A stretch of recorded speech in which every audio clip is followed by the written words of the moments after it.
And welcome to Weather and Ag in Focus on this Thursday, April 24th. It's 1:08 in the afternoon. Temperatures outside in the mid to upper 50s across the valley, and a little cooler to the far southern valley where clouds are thicker. We've got a storm system passing to our south, and that's starting to spread a little bit of cloud cover into the area, but don't look for much precip out of that.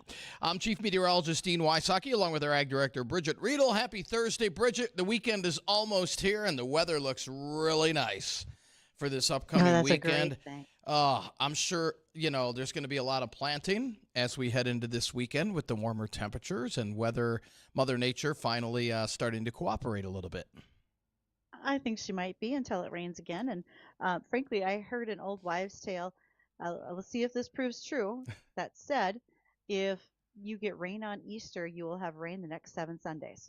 So, Dean, start looking at your calendar. I've heard that too.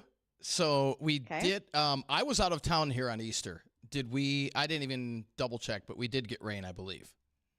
There were some sprinkles, I believe. Yeah, that's not much, though. Okay. I know. But nobody said the amount that you had to get on Easter to get rain the next 7 days. Now, along those lines, we'd really like to get our Here We Grow wheat field planted, but we need 2 solid days of sunshine. Yesterday, we didn't really get that, so we may or may not get to plant here Friday or Saturday this week. How about Sunday? That depends. When am I going to have 2 full days of sunshine, Dean? That's what I'm looking for. Friday, Saturday? Well, it's possible on Sunday as well. Yeah. So be ready to get to the field. Good deal. Know when I'm going to call and say, it's go time. It's all righty. Well, I'll tell you what, we do have some pretty nice weather heading our way. In fact, if you're looking for some warmer temperatures, that is on the horizon as we head into the upcoming weekend. And today we're looking at those clouds starting to increase here in the southern valley. And so we'll call it partly to mostly cloudy for the rest of the afternoon. Highs pretty close to 60 across the area. A little cooler by a few degrees down in the far southern valley where clouds are thicker and winds lightly blowing out of the north. For tonight, we're looking at skies clearing. And we could see a few showers or light sprinkles in the far southern valley between about 7 o'clock and midnight. Other than that, we'll see clearing skies mid-30s. And Friday, northeast winds on the light side, 5 to 15. Plenty of sunshine on Friday, mid-60s. And we're still looking at partly cloudy skies on Saturday, but the winds ramp up at about 15 to 30 and gusty out of the south with highs in the mid to upper 60s. There might be an isolated pop-up shower Saturday afternoon, but I think most of us should be dry. Better chance of rain coming in late Sunday night into Monday. It looks like we'll have our first 70-degree temp of the season on Sunday. We haven't reached 70 yet. That should happen on Sunday. And then in the 60s with quite a few showers and thunderstorms on Monday. Monday looks pretty darn wet around here. And then slightly cooling down for Tuesday, Wednesday of next week. But we're getting very strong indications of ½ inch to 1 inch of rain, and many areas getting more than that. I'm trying to be conservative because a lot of times the models will overdo it on precip. But if we get a couple of strong waves of thunderstorms, whoever gets caught under those thunderstorms could pick up 1.5 inches or more of rainfall. But I think a general ½ inch to 1 inch across much of the state and into western Minnesota looks pretty likely late Sunday night into Monday.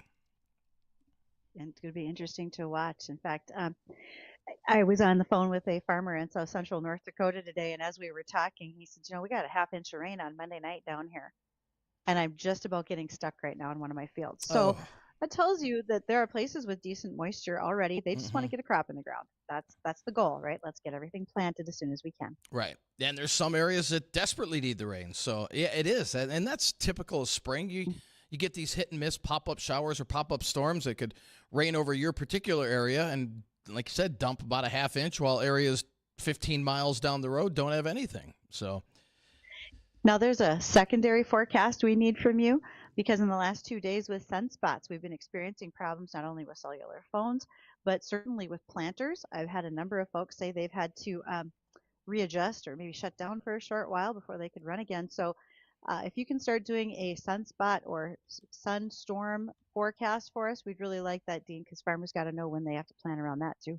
Yeah, no doubt. And I think a lot of people kind of overlook that because, like you said, that definitely does have quite a bit of impact. And it looks like uh, that activity, the sunspot activity, should start to wind down here after the 25th. So after tomorrow, Okay. we should start to see things calm down a bit. So that's good news there. But yeah, the sun has been pretty active, and most people contribute that to, oh, great, a great chance to see the northern lights if it's clear out. But many people overlook some of the other problems it could have as well.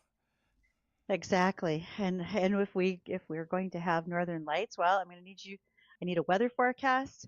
I need a solar flare Wow. forecast. I need a aurora borealis. Dean, Okay. got some work to do here. All I'm righty. trying to get a crop in the ground. I need all this other stuff in the back. Perfect. And Well, for those of you who want to hear Dean do that, you can call us on the JLA Insurance phone line, 701-293-9000. Here goes and your phone line, Dean. there you go. And we're going to be giving away this spring here over the next month. We've got some more rain gauges to give away. Again, these are those heavy-duty rain gauges from Productive Alternatives down in Fergus. And so we'll be giving those away on Weather and Ag in Focus here over the next couple of, let's say the month and a half here. And if you haven't won one yet, I'll tell you, they're pretty nice rain gauges. These aren't the ones that are going to break. I know I've had a couple people say, man, every time I get a rain gauge, it cracks or it breaks. This is heavy duty. This isn't this isn't going to break. These are not the freebies from your bank. Okay, different story. Also, Productive Alternatives is no longer making these rain gauges, so they're from Darter Industries. That's right. They did sell you. I'm sorry, Yes. Bridgette. That is right. Yep. The Darter Industries in Minnesota is now making those gauges for us with our logo on them. I've got one up already. And remember, if you pull out the center tube, you're still able to measure snowfall as well. So this is a year-round situation. Mhm. And I bet our state climatologist, Dar Richardson, would even chime in and say, yes, you can use those because he does. He uses some of those great quality rain gauges like ours. Yeah. Very much appreciate that. So be listening over the next few weeks. We'll be giving some of those away, and we're trying to figure out how we should do it. Trivia? Should we do guess the yield in our WAG project for our Here We Grow? So we'll think of something. But we probably have a few things. I got a few ideas up my sleeve. Yeah. Good. Well, we're looking forward to those. And when we start announcing that, we will not only do that here on the show, but at times that you're following us on Facebook and YouTube under WDAY Weather and Ag in Focus, or you can be watching us on Acres TV. Acres TV is a free app. It's like the Netflix of agriculture. Feel free to download that. And then when you have questions, maybe the live stream's not working. Some of you are really good at sending me a quick message just to let me know something's not quite right. And you can do that ag@flagfamily.com or weather@flagfamily.com. Really appreciate all the things that folks send in to us. One of the things, in fact, that I got to my inbox, ag@flagfamily.com, came from one of our morning show hosts, Bonnie Amistadi. She thought this was pretty cute. The Mall of America has about 30,000 plant species in it. And one of the ways that they wanted to make sure that plant mites, because you can get household plant mites like on your potted palm or your favorite your favorite begonia or whatever the case might be. But one of the ways they wanted to control that was by releasing 144,000 lady beetles, because the beetles are natural predators of the little mites. Now, as one other host mentioned this morning, I don't know how the restaurants feel about that, but nonetheless, that is part of the population of the Mall of America is a new introduction of 144,000 little lady beetles to try to help out with mites and other pest problems throughout the mall. Yeah, I wonder how the restaurants are dealing with that. I don't know. The thing that I kind of laugh at is those little beetles do bite. So I guess if your kids get out of hand and throw a tantrum at the mall because they did really want that Lego set, you can just send the lady beetles over there to give them a little nip and tell them to get in the line. Oh, so they're trained beetles. That's even better. We can only hope. Right. We can only hope. I mean, we've used, even in the field, we use bugs for specific forms of pest control. If we have spider mites in soybean fields, we know that they have a natural predator, or excuse me, soybean aphids. We have a natural predator out there, like with lacewings and so forth, and we just let the Asian lady beetles after those particular bugs.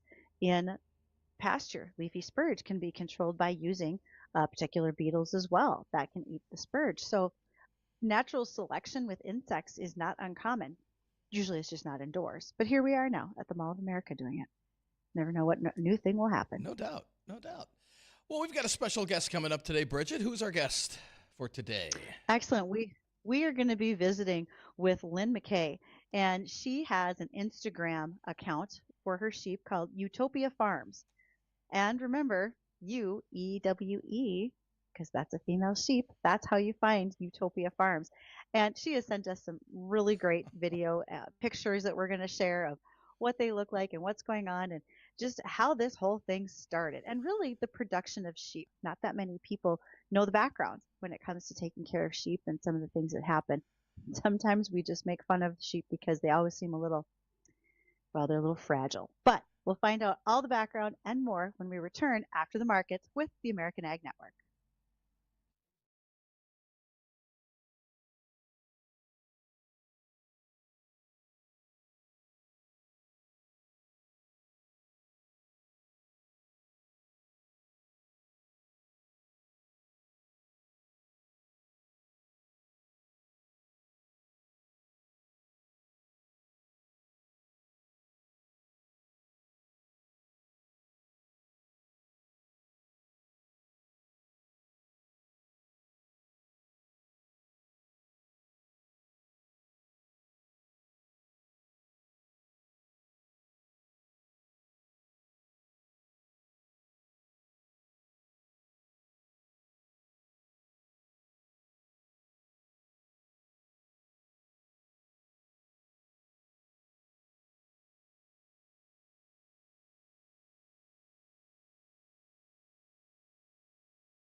Oh, technology on the farm. Sometimes it can be so smooth and simple, and often it's just not.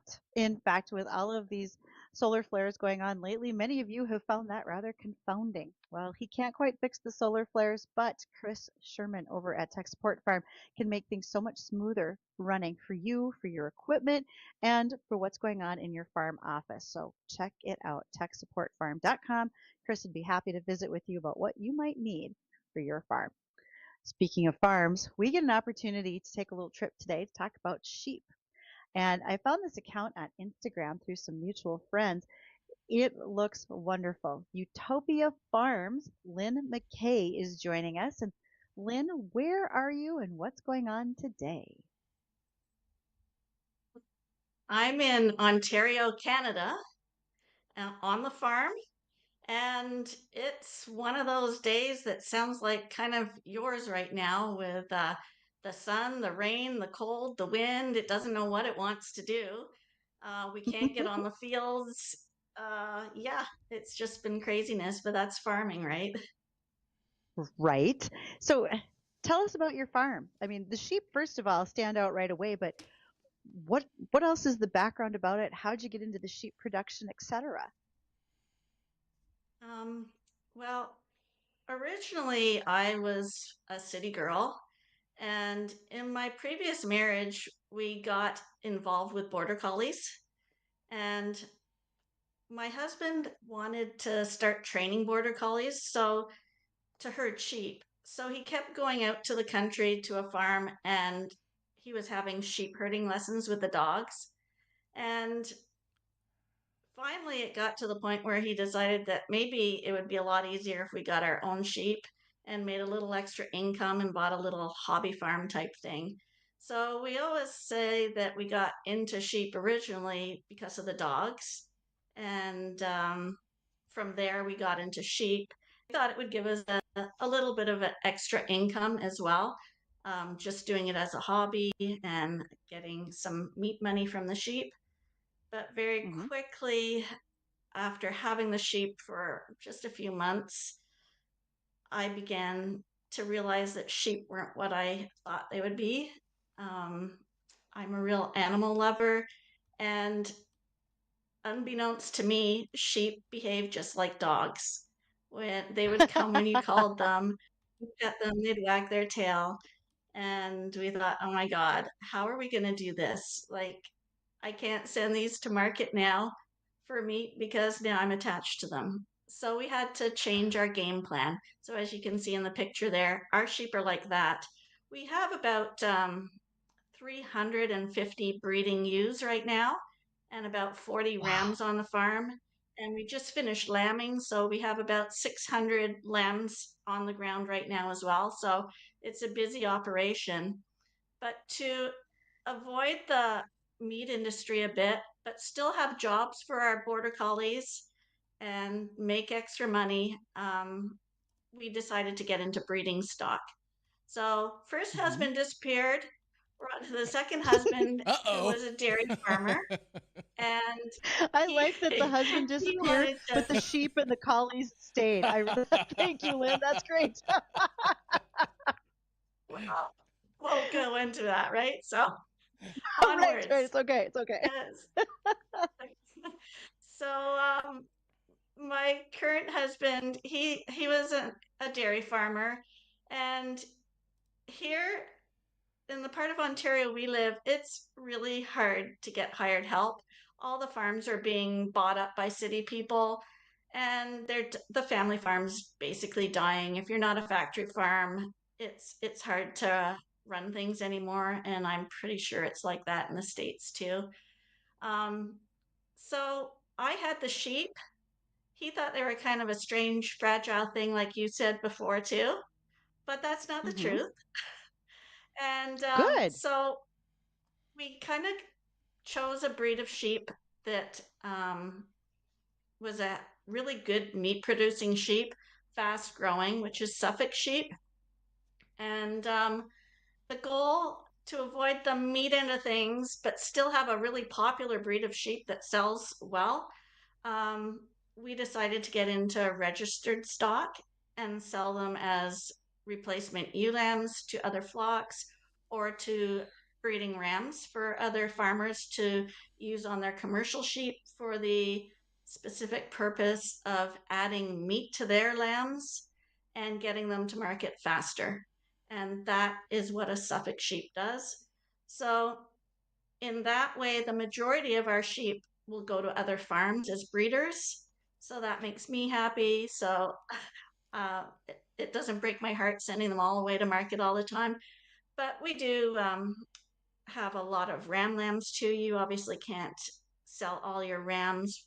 We sell about 50 rams a year to other farms, but the rest do go to market. And Mhm. am I rambling or should I just keep going? No. No, you've No. been doing great. I mean, Dean, do you want to jump in with a question? Yeah. Because I'm already making my list. Yeah, no, I've got a so we've got a question that was just emailed in, Lynn, asking what is the easiest and hardest part about raising sheep? Um, they're easy in that you can handle them easily. Like they're not huge like a cow or a horse or anything like that. So you'll find in on a lot of farms, maybe the husband is working with dairy cows or beef cows or something, and you'll find the wife, she wants to get involved and she can run the sheep herself without too much help from a man type thing. So they're Hmm. smaller and easier to handle. So that's a good thing about them. A bad thing about them is not that they're fragile. I would never say Hmm. that, but it's the death. And we just did a video on YouTube about the heartache that's involved with farming livestock Yeah. and the the constant going into the barn and finding somebody trapped in a fence or upside down or just drops dead for God knows what reason. So the hardest part is dealing with fatalities, but I think that is not a sheep thing. I think it's any type of livestock. That's the hardest. In general, I think sheep are really easy to care for.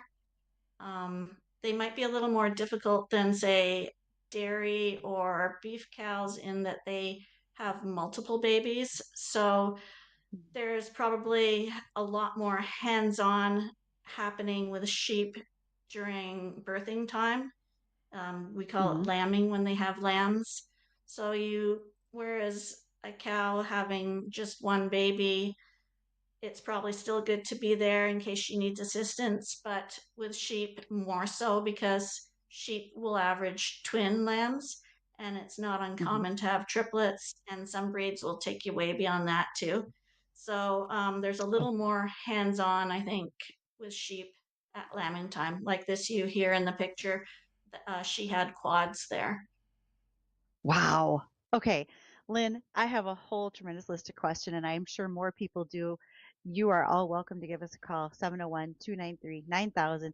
Dean and I will return with our list of questions for Lynn McKay. She is joining us from Ontario to talk about Ewetopia Farms. And you can all go find her over on Instagram and follow along with her photos. But we'll be back after bottom of the hour news.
Thanks for joining our conversation today with Lynn McKay.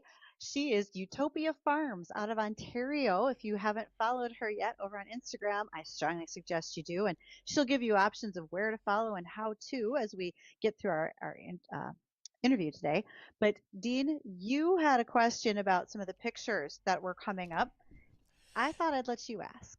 Yeah, Lynn, and I don't know if it's the angle of the camera. I know that the ears are pink, but it looked like some of the fur on these baby lambs were pink. Am I seeing things, or like the back? So the back of the neck of the one there, Oh, it looks all pink. okay. Yeah. Yeah, they all look multicolored there. We got a Right. pink, a yellow, a white. Right. Yeah, no. So they're newborns, right? They were Mm-hmm. literally minutes old. So the one, for instance, that is more pink tinted, Mm-hmm. that would be the blood and stuff from the afterbirth that got Oh. onto her wool, and mom will lick that all off. The Oh. yellow one, if you have a difficult birth, in the sac, the lamb can have their first bowel movement. And that bowel movement, when it's in the liquid in the sac, can leave a yellow tint on the lamb. So that gives you an indication that that yellow lamb had a little bit more of a hard time being born. And then the two white Mm-hmm. ones were probably born somewhere in the middle. So didn't have any problems being born and weren't the last one that got covered in afterbirth. There you go. Well, See? that's an easy answer, right? I never would have thought of that. That's interesting. Wow. Mhm. So speaking of the colors of wool, and so Lynn, I wanted to make sure to ask for those who maybe aren't looking at the pictures, they're just listening to us audibly right now on the radio. What Right. breed are you raising? And then additionally, let's talk about the wool just a little bit. Where do you sell the wool? What time of the year do you shear? Because you're just getting through lambing right now. What's that cycle look like in the calendar for you? Okay, so we have two breeds of sheep. We started off with the Suffolk sheep, which are the ones you'll see in the pictures that have the black heads and the black legs. Um, they're rated as the number one terminal, that's a Suffolk there, terminal breed of sheep in the world for producing heavy lambs and getting them to market quickly. So that's why we chose them, because pretty well any commercial farmer is going to do well if they bring in a Suffolk ram to put on their own ewes to get lambs to market quickly. In Canada, we have the Canadians developed their own breed of sheep called Readel Arcots, and they're a breed of sheep that they're a maternal breed, and they are meant to breed year round with lots of babies. So uh, triplets are very common with them, and quads, quints, even sextuplets. Um, Wow. but because they're a more motherly breed, um, you, and they breed out of season, those Rideau breeders are often looking for a ram that will breed out of season, which means year round, and we'll also put meat on those maternal lambs that are produced. So we decided to also get another breed of sheep kind of specialized for the Rideau breeders in Canada, and those are Dorset sheep. Hmm. They have a little more meat than a Rideau would have, so that they will get heavier lambs to market quicker, but they also have the benefit of breeding out of season. So that way, like if you bred a Suffolk to the Rideau and kept any of those lambs back as replacements, they may not breed out of season, which is what they want to do. Whereas if you use this white sheep here, a ram, a Dorset ram on those sheep, then they could keep replacements as well as selling market lambs, and they would still breed out of season. So we run the two lines for two different types of markets. Oh, and wool. You wanted Excellent. to know about wool. Yeah. Yeah, let's talk about Um, wool. Where you're selling wool, what time of the year you're shearing. We we shear usually all summer long because we have a lot of sheep here, and it's Mhm. hottest in the summer, and that's when we're shearing.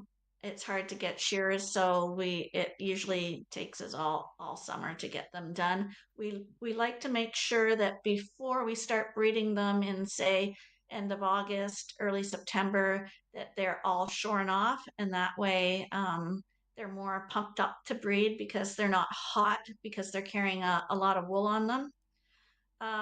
That being said, a lot of people think, why do you have sheep? Is it for the wool? And the answer to that is, in the past, it would be absolutely yes, it's all about the wool. Nowadays, it's not about the wool at all. Um, Wool around the world, because of the introduction of synthetic fibers and cotton. Mhm. It's just way too expensive to produce anymore. So it's kind of a rich man's product nowadays, whereas in like hundreds of years ago, everybody had a wool jacket, a wool rug, a wool sweater, wool socks. Not so anymore. We're into nylon and stuff like that. Mhm. So we shear the sheep off. We do send it to be processed to a mill, and to be honest, most of it gets sent overseas to China. Um, and you get paid only pennies for it. It used to be that Mhm. the wool, you could make some money on the wool as well as on the meat, but nowadays the amount of money you get for the wool probably won't even pay your shearing costs. So the only reason that sheep farmers are shearing their sheep is for the sheep's health, because Okay. it is a product that has to be cut off. It's like hair, it keeps growing and growing. So if you just left it on them without cutting it off, they could get diseases, they would get really hot, it would get really long, it would get really heavy. So it's for health reasons that it's shorn off more than market value reasons. So, Lynn, as I found you through Instagram, as I mentioned, and you have like over 18,000 followers talking about the sheep, was it just the fact that one day you thought you'd post a picture and now it's here you are? How did that go? Well, in Instagram, actually my biggest followings are on YouTube. I have a YouTube channel, and it's Uh-huh. YouTube at Ewetopia Farms, and I have almost 26,000 viewers on YouTube, and we run Nice. a daily vlog, so you can watch the sheep and learn all about sheep farming. We try to teach people what's going on a farm and how to raise sheep and how we do it. And because we are very interactive with our sheep, our viewers get to meet the sheep and get to know them as well as getting to know us. But I actually did start first on Instagram, and I started with Instagram because I love photography. And at the Oh. time, Instagram was all about photos. Now they've switched it so that there's a lot of the little short reels and stuff on it. So it's Hmm. not my favorite site anymore, but I still do post on there regularly. Um, but as an extension of the photos that I liked posting on Instagram, I also love doing videos of our sheep. And as you know from the conversations I've been having with you prior to this interview, I'm not very tech savvy. And I was videotaping our sheep. I was videotaping our sheep, and I didn't know what to do with all the footage. Like, Hmm. I had nowhere to save it. I didn't know how to save it. So someone said, "Well, why don't you save it to YouTube, because they'll keep them forever and you don't have to store it on your phone and on your computer and stuff." I thought, "Okay, I'll do that." Oh, And yay. so I just started basically dumping my videos that were personal for me onto YouTube. never, like, I didn't even know what YouTube was. To me, it was just a storage site for my videos. But Uh-huh. apparently, over a few months, people were watching those videos unbeknownst to me because I wasn't following it. I didn't know that I could follow it. And I got an email from YouTube asking me if I wanted to monetize. And my son was with me at the time, and I said, "Is this a scam? Are they trying to scam me? Like, what were they talking about monetize?" But after you get 1,000 subscribers on your channel, you get monetized on YouTube, so they start paying you for producing videos. And I kind of just fell into that. Like, and then I had to learn that, oh, people are sending me messages and commenting, and I have to comment back, and there's like buttons and Yeah. subscribe buttons and all that stuff. But I had no clue. It truly was for us so that we would have a history when we grew old, we could watch ourselves and what we used to do on videos, you know? And it's just taken off to the point where now we have a daily farming vlog. Like I post every day. That's fantastic. Just the things that you are doing, showing everyone real life on the farm. I do have to ask though, just last week, we had an interview with a fellow with llamas, and he was saying how they are Hmm. great protectors for animals like sheep. But you got Hmm. into this because of the collies. So have you ever do you just use the dogs? Have you ever looked at using llamas or anything like that with your sheep? Yep. We actually have had llamas, and we've had alpacas and livestock guardian dogs as well. Some people use donkeys as guard animals for sheep because in the United States and in Canada, predators are a problem if you are doing things like lambing outside. We lamb Hmm. indoors, so it's not an issue for us, but we did have these guardian animals. Um, and each guardian animal kind of looks after the flock a little differently. The llamas were kind of more, they're always on guard, they're always watching, and they're very, very curious. So if a coyote would walk into the field, the llamas would kind of go and have a look at it. And coyotes don't want to be seen. So that was a deterrent Yeah. for them. But then we got livestock guardian dogs, which we found were a much better animal to have as predator control, especially for things like coyotes, because we always said they speak the same language, just a different dialect. They're Hmm. both dogs. So and with the guardian dogs, at night we bring our sheep in the barns and lock the doors, and then in the daytime we open the doors and they're free to go to pasture. But when we had the livestock guardian dogs, when we opened the door, the sheep would all stay back, and we had two dogs, and one dog would stay in the center of the flock, and the other dog would run out ahead, and he would actually circle the pasture to make sure that there was nothing out there. And once it was safe, the whole flock would come out, and the other guardian dog would be kind of in the middle. So if something happened, that one's the hidden one, so that the coyotes wouldn't see it. I found they worked much better than the llamas. That's an incredible team event. Lynn, thank you It's for amazing, sharing your actually. story. And I, I'm so enthused with all the pictures you shared. You talked about your YouTube channel for people to follow you, and I just want to say thank you for spending time with us today to share all that you did. I really appreciate it. No problem. Thanks for having me. Thank you, Lynn. And when we come back, we'll have a quick recap of the weather. There's a little bit of light rain shower activity on radar right now. We'll let you know where that's at, and we'll run down the full forecast. And Bridgette's got a couple of ag topics to go over as well. All that and more coming up right after the break.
And welcome back to Weather and Ag in Focus. It's 1:54 in the afternoon. We've got a little bit of light rain, a few showers and sprinkles on radar. It's all light from about Gwinner stretching down through about Brampton, and then another line of some light sprinkles or showers just south of Jamestown. All that moving northeastward. Again, affect the Wahpeton area and eventually make it up pretty close to Fargo. Most of this is going to be along and south of the 94 corridor. A lot of it is aloft, not reaching the ground. But, again, a few sprinkles or light showers as we head towards evening. But not expecting much out of that. Less than 5/100ths of an inch the way it looks right now. So just a few sprinkles. The more steadier rain coming in with showers and storms as we head into the latter part of the weekend and into Monday of next week when, as we said earlier, many areas across the state into Minnesota, South Dakota, picking up a 1/2 inch to 1 inch of rain. And we're getting some indications some spots may pick up 1.5 inches to 2 if they get caught under any localized storms. So you don't want too much of a good thing, but many areas are dry, especially the western part of the state, and those parts of the state should see some beneficial rain. And this helps with wildfires too. So, I mean, it's all good news. I know if you're right in the middle of planting or getting ready to plant, if you don't get it in by this weekend, you might have to wait. A little while as it looks like a pretty wet system coming in Sunday night into Monday. And that may be the case for our wheat field. We'll see what that looks like. We're letting some sunshine help dry things out right now. Thank you to Progressive Ag and to Vision Ford of Wahpeton for being two of our sponsors this year. We greatly appreciate that. And you will see them in videos as we progress through the summer months and on interviews here on air with us. So looking forward to visiting with them. This is their first year joining us in Here We Grow. Also, for those who are planning out their summers, if you're students and you're thinking, maybe there's some type of an internship I should do, or maybe I have a day where I want to learn more about the behind the scenes on radio, ag media, that type of thing. Well, I would encourage you to reach out to me. Again, you can email me, ag@flagfamily.com, because I'm looking for students to continue to help through the summer months to bring forward an assistant ag director. Treating it like an internship for a day. You'll be on air with Dean and I. You'll ask questions. You'll help interview guests and so much more that we do all in the background getting ready for our shows. Frankly, I've got almost 2 things lined up for us next week. One is that we'll be joined by students from the Northern Cass High School who have been writing their stories and wanting to join us in studio. They want to see what the station looks like, be a part of doing the research and investigation to talk about topics in agriculture. And then the next day, next Wednesday, I'll be in Beulah, North Dakota. That's with the senior ag communications class. There are 5 students that are going to join us through the show. They all have prepared stories, topics, and questions as well. And we'll go through those with the students, answer their questions, and hopefully learn more from them and the things they wanted to talk about for the day. So we're getting kids involved in all sorts of ways, excited to have them a part of what we do here at Weather and Ag in Focus. And so if you have a student who would like to participate, once again, reach out to me, ag@flagfamily.com, and we'll get them lined up with an application and so much more.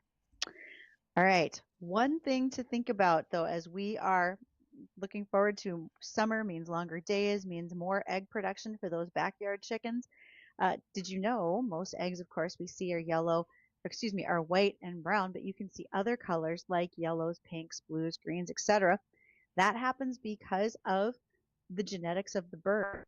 If you look at their earlobes, lighter colored earlobes like white earlobes and white feathers generally have white eggs. But if they have darker feathers, and then based on its genetics, you're going to see different colored eggs coming out of different birds. So where do the blue ones come from? Well, darker feathers. So start checking those earlobes. We'll have to have a little contest about matching the earlobe with the egg one day. Awesome. Well, we want to thank everybody for joining us here on Weather and Ag in Focus. Enjoy the rest of your day. Don't go anywhere, though. The Jay Thomas Show, that's coming up next.